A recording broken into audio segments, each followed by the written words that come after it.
Hi, good evening, good morning, good afternoon, wherever you may be. I thought I'd do a small video in response, really. Um, it's about, one of the things that I do, I don't only read books, but I also read uh, comics or comic collections um, nowadays. I used to collect comics many years ago.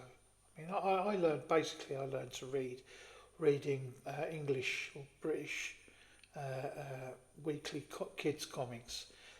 My favourite when I was a small child was Whizzer and Chips, and then graduated onto things. I was there for the first issues of 2000 AD, Star Lord, those kinds of comics. Um, and so I have a little knowledge up to a certain point because I stopped collecting in around 92, 93. Um, and I got rid of all of my comics that I'd collected up until then. Um, but there was some comics that I loved, literally loved, and one of those comics was the Saga of the Swamp Thing. Saga of the Swamp Thing.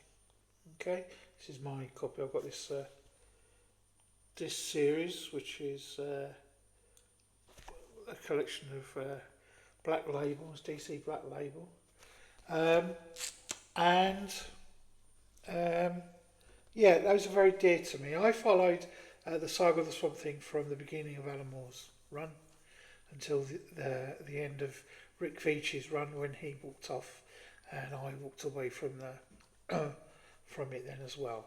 So it's something that I know a little bit about. Um, and Michael K. Vaughn and Steve Donoghue over on their channels.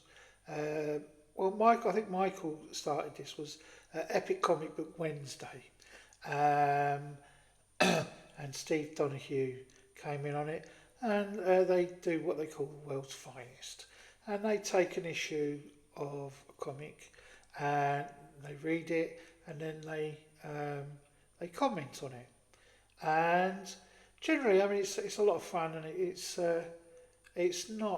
um, not too taxing, and sometimes I enjoy them. If they're talking about Superman, I don't enjoy it because I hate Superman. Um, if they're talking about any others like Spider-Man, which they've been doing recently, and others, then I'm quite happy to watch it, and I find it very entertaining. But I watched it this week, and Michael was okay. Um, he's has I think a better outlook on comics than his compadre, Mr. Donoghue, um, and I think that was unfair. But also, I think they kind of got it a bit wrong. I think there's a misunderstanding somewhere along the line, especially from Steve Donoghue, um, about when Janet Berger, Karen Berger, came over to the UK and started recruiting uh, artists by creators from the UK, um, but for some reason people are under the impression that Karen Berger headhunted them, and they went over to, or they started working in American comics, and and they were under the impression that they would be getting choice characters, the big characters, Justice League, Wonder Woman, Batman, Superman. Um, and whereas some obviously did, they didn't right away. Alan Grant uh, on on Batman, and um, was something that he did almost from the beginning, and um, but mostly they were given characters that were on their last legs, that weren't selling very well, that had that were a bit strange, so people couldn't get a handle on them. And one of those characters was Swamp Thing. For those of you who don't know, Swamp Thing was created by Len Wein and um, oh, my memory's going. Ah, Bernie Wrightson. Sorry, my head's going. I'm just going stream of consciousness here. So, but yeah. So Len Wein and Bernie Wrightson, they had done a short story in one of the DC's uh, anthology horror magazines. Um, that was, I think, it was the House of Secrets, and it was the proto Swamp Thing. It was very short. I think it was 6 pages long. Very gothic, as they were in those post-code days. The post-code for horror was terrible. Um, but for some reason the character caught on. So DC decided to let Len and Bernie uh, loose with a full series. So I don't know how long Volume 1 was, but then I know that there was a cut off and then it came. They brought it back again as they want. I think it was during the 70s DC implosion, but there you go. I'm not 100% sure on that, but I pretty much think it was. But anyway, so it did come back as Saga of the Swamp Thing, and it was 20 issues for the title, Saga of the Swamp Thing. I think Len Wein was involved, not as a writer, certainly as an editor. I know Stan Walk was doing some of the art, and they had some pretty good artists on it.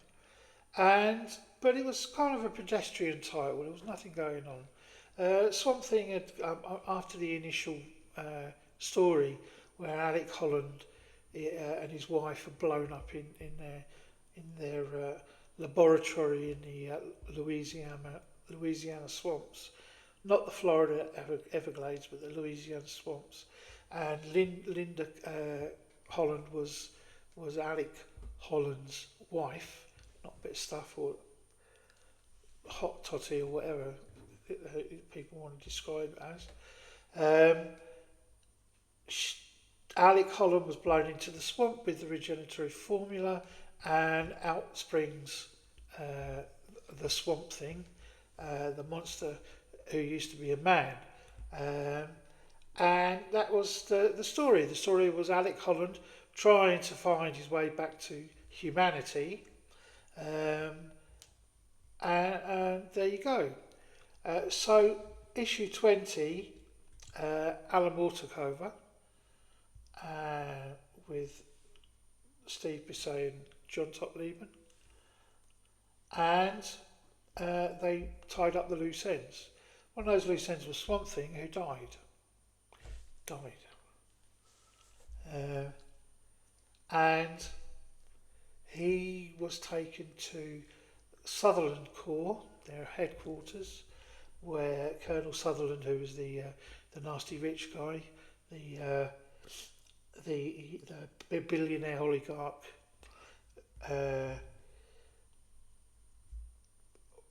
wanted a scientist called Jason Woodrue to study. Jason Woodrue, as we may or may not know, was also the Floronic Man, another plant-based villain who had been part of the Flash's Rogues Gallery, but he turns up in this one a lot more sinister, and he goes to town on the corpse of the Swamp Thing, and this is why the issue is called the anatomy lesson, because he discovers that there's no humanity in the Swamp Thing. The Swamp Thing was never a man. The Swamp Thing may have had some of the consciousness and memories of Alec Holland, but it was always been the Swamp Thing. Anyway, as a plant, if there's anything that's left, generally they can regenerate. And this is what happens. So the Swamp Thing regenerates, very angry, reads the report, manages to read the report of what he is, that was written by Jason Woodrue, seeks out Sutherland and kills him.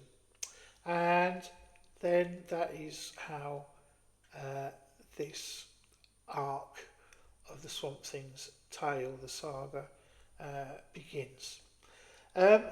Great beginning, lots of gothic horror, very wordy as it is Alan Moore, but I know they didn't have a choice in who they were writing, because I lived in Northampton for a short while, 92, 93, and I got to know Alan, never best buds, but I used to chat to him about stuff, and this is how I know that he didn't have a choice with the Swamp Thing. They said, "Oh, we've got this bunch here. What can you do?" So he picked Swamp Thing. I mean, he went on to write Batman as well, not regularly, but certainly the Killing Joke. Also, Superman. Whatever happened to the Man of Tomorrow, and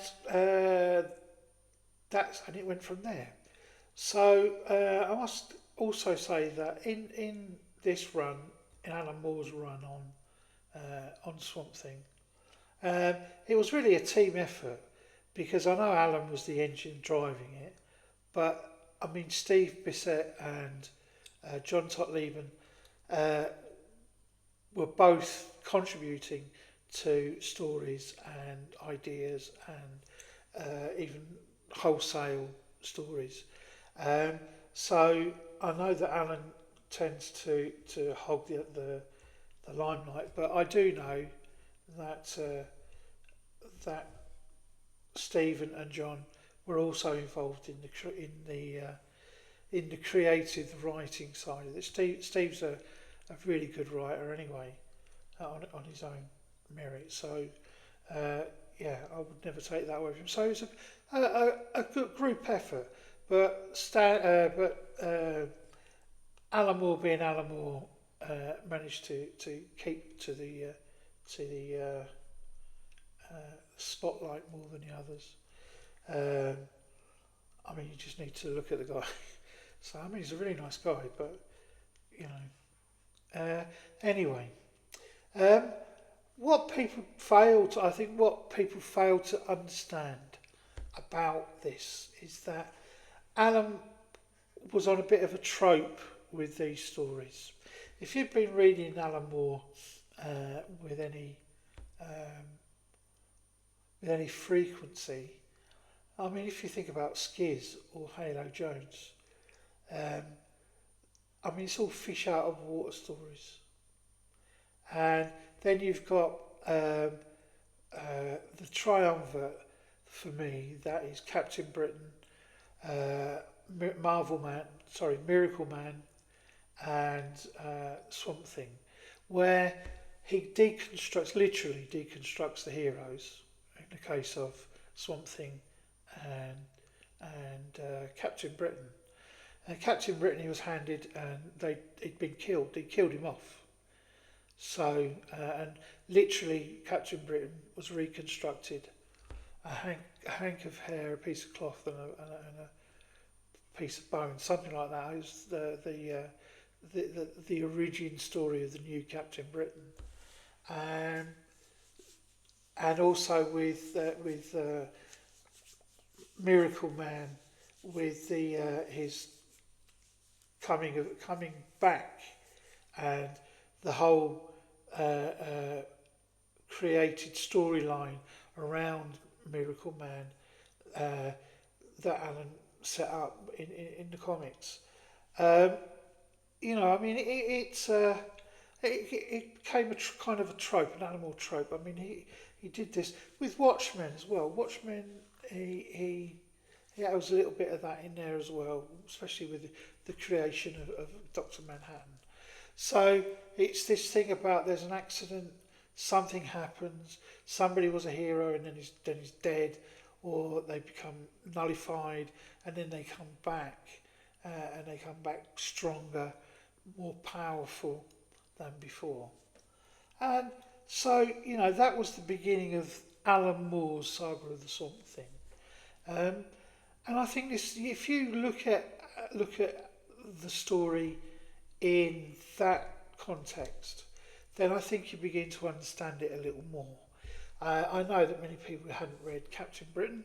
I know that more people hadn't read Miracle Man or Marvel Man as I knew it when I was reading it in Warrior magazine. These were stories that were very similar. I'm not saying that they weren't well written, because they were, because Alan is a master of his craft. You can't take that away from him. And if you've read his prose books, especially now where he's learning to cut down on his verbosity. I mean, some of these books, his early books, were a slog, especially Jerusalem. Jerusalem is a slog, but worth it in the end. So, I mean, if you read any of his horror stories that he did with Avatar, that set in the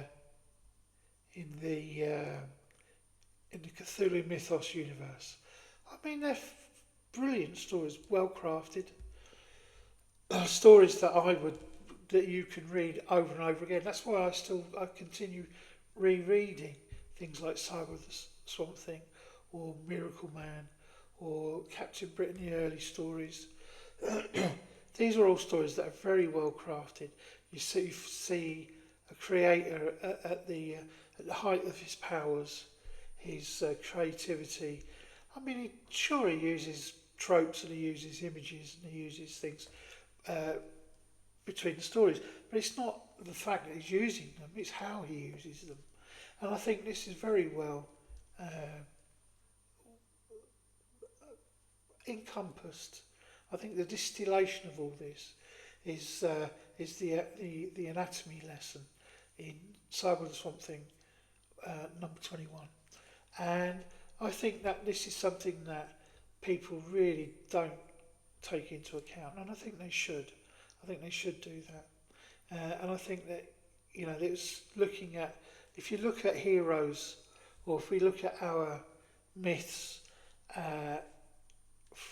from different angles, then this is what happens. And that's all that Alan Moore has ever done. He's looked at things from a different angle, and he's not changed anything. He's not taken. The Swamp Thing is still the Swamp Thing. The Swamp Thing is still going on quests. He's still looking for a purpose. He's still looking for some kind of humanity. But he's not a human. He never was. And him coming to terms with that, and coming to terms with the new status quo. And I think that's what makes for good stories in these in comics, especially comics that have been going for decades and decades. You need to, a good writer will reinvent the wheel, but in a different way, if you know what I mean. That's why some of the better runs on comics has been that, some of the mediocre ones have not, where they've just carried on plodding on with the same formula. Anyway, thank you for listening. I've rambled on enough.